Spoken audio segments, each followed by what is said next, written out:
has been to call on a senior or seniors to deliver a senior speech on behalf of the graduating class, and also to present the head of school with a senior gift, a parting memento from the class to the school.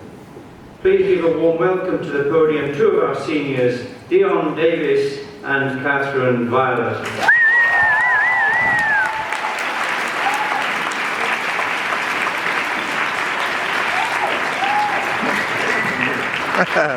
The beast.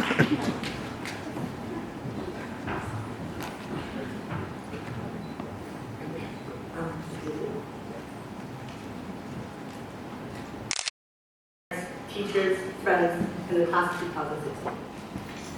Unfortunately, as many of you know, Dion and I aren't very talented in the arts or music department. So we're going to have to use a sports metaphor. In any type of sports, a team consists of players with different strengths and weaknesses, playing different positions, and may come from different. What connects them is a common goal of playing the game the best they can. However, the goal cannot be reached without two things: unity and spirit. By spirit, we don't only mean our excessive cheering at sport events, the wild side we show during our child-friendly water polo game, or the fact that we're wearing our varsity jackets over our graduation gowns. By spirit, we mean the positive energy our grade holds, our acceptance and respect for each other, our involvement in all aspects of the attitude, all of which have created a strong sense of solidarity within our year group. Because as any athlete knows, there is no I in team. Like many sports teams, our unity has made us into a family.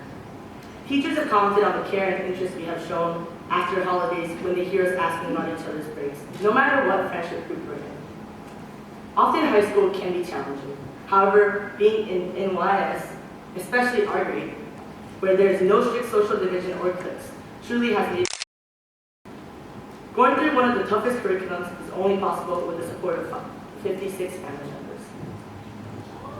Like any team or family, sometimes we can get into heated discussions, such as when we had a 30-minute debate about whether nerds or comic book fans could be considered the same theme for Spirit Week. However, arguing over our game plan is an example of the passion and commitment we each had to doing the best at whatever we did. We showed determination and confidence in standing up for our own ideas, but also stayed open-minded to others and compromised for the best outcome. Now, rather than the Olympics where nations compete against each other, imagine the class of 2016 as an all-star team made up of the best players from all over the world. Our high school exposure to diversity is more than some people will have in their lifetime and has had a significant positive impact on the people that we have become. You know, the first conversation Dion and I ever had was at orientation day, when Dion came up to me and asked me, "Is it true that we're not allowed to wear thongs at YS?" And I gave her the strangest look. And it really kind of, what are you talking about? And she says, "What? I'm wearing them right now." After some discussion, I learned that thongs was the word that Australians use for flip-flops, and that she was not referring to the type of underwear. These awkward moments of miscommunication are common in international schools, but hey, you learn these things every day. The class of 2016 consists of exactly 17 different nationalities, from Norway to Taiwan to Israel. This diversity has definitely shaped the values that we each hold.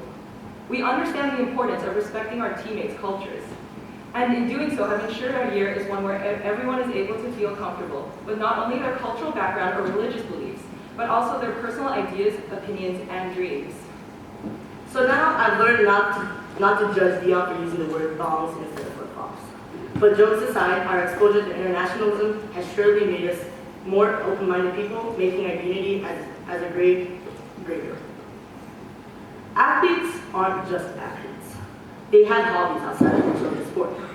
The spirit we have of being open to new activities is reflected in the wide breadth of talents our grade holds. Almost everyone is involved in committing to something, from the badminton to the astronomy club, from Japanese traditional music to the basketball team. The boys showed their commitment to learning all of the lyrics to Adele's "Someone Like You," by singing it at the top of their lungs in their locker room after every single PE class, loud enough that all the girls could hear. We also have individuals who are crazy talented, such as Leo Kono, who is so skilled at playing the koto, I genuinely believed his name was Leo Koto until 5 months ago. Now that you understand the spirit and unity that our grade holds, we want to express appreciation to our teachers. You guys are our coaches. To help us win our game against the IB, you have given up your free time to help us and have truly gone beyond the call of duty. You challenge us to play our best, and you're not only our instructors, but our friends. Ms. McDermott, who taught us that there's always a way to look at a situation in a positive light. Mr. Hooker, who held extra revision sessions to help us cram the day before our bio exam. He also shared us his words. I know teachers tell us not to cram, but cram. And of course, Mr. Coots, who has instilled in us the importance of service by managing to bring the service of YS up in every speech, no matter what, even at fire drills. And finally, Mr. Relic, our referee. You may have intimidated us at first with large amount of goals, but now we know that you favored our team the whole time and wanted us to do our best in the finals.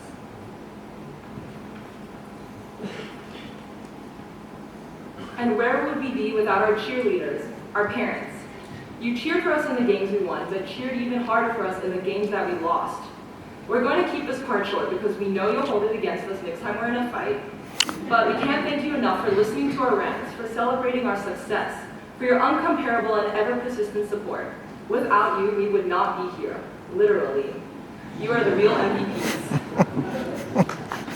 One of the things about international schools that we're used to saying is goodbye to friends who may end up on the opposite side of the world. However, this doesn't make it any easier. We may be going our separate ways.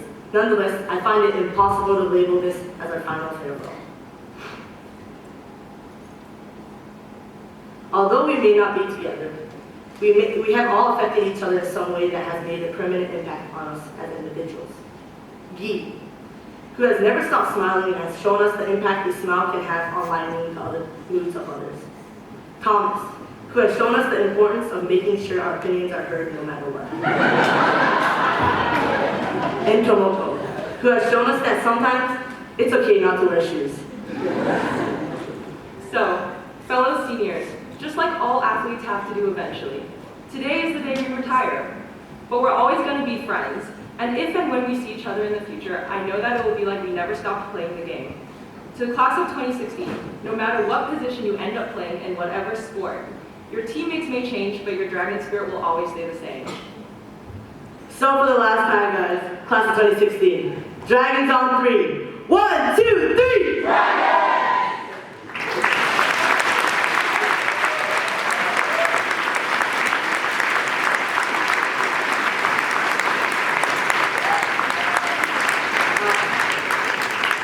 Now we have the privilege to present the senior gift to Mr. Coots.